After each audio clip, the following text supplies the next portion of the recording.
une légende vivante vous invitant à vivre pour toujours avec lui dans l'un de ses poèmes.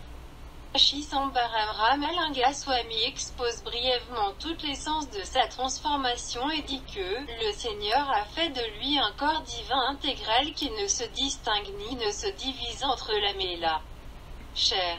Dans une autre chanson, il explique que le Seigneur qui est l'Amrita du monde de la connaissance volonté et qui n'est atteint que par ce de bonne nature et avec une vie d'ordre et de discipline lui a donné un corps unique, qui ne peut être obstrué par la matière terrestre. Les eaux de l'océan qui entourent la Terre, le Soleil et ses rayons, l'espace éthéré et son rayonnement, l'air, le feu, les nuages et les armées par tout autre moyen que le corps est si souple pour être traversé sans danger, et que son sommeil a été complètement supprimé ou retenu.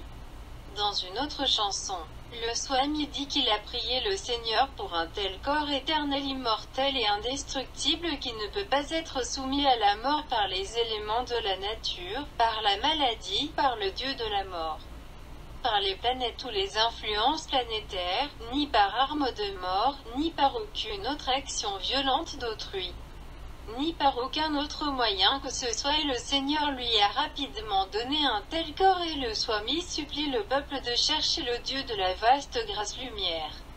Il dit Ô Seigneur, à propos de la maîtrise et de la transformation du sommeil en énergie bienheureuse de l'insomnie du corps, il dit, Ô Seigneur, viens ici sur terre.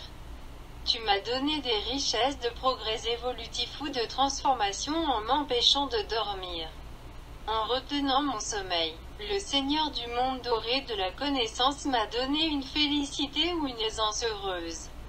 Il est la force évolutive du progrès et de la richesse qui se manifeste dans l'assemblée dorée ou le monde doré de la connaissance véridique. Dans une autre chanson, cette insomnie du corps est associée à l'immortalité du corps. Il dit, le sommeil m'a quitté, de même, le chagrin, la peur, les dangers et les obstacles, l'anxiété, l'ignorance de Maya ou l'illusion et ses actions et l'obscurité, c'est-à-dire de l'inconscient, ont été complètement éliminés. En même temps, la plénitude de la croissance divine, les pouvoirs et les richesses, la grâce, la connaissance, l'amour véridique, le corps immortel et les énergies motrices de la béatitude véridique sont venus à moi. Ô homme du monde, sachez ceci, comme la parole de vérité. Ainsi, dans la dernière partie de sa vie, le Swami est devenu complètement insomniaque du corps aussi bien que de l'esprit. Mais l'insomnie transformée a rempli son corps d'énergie bienheureuse.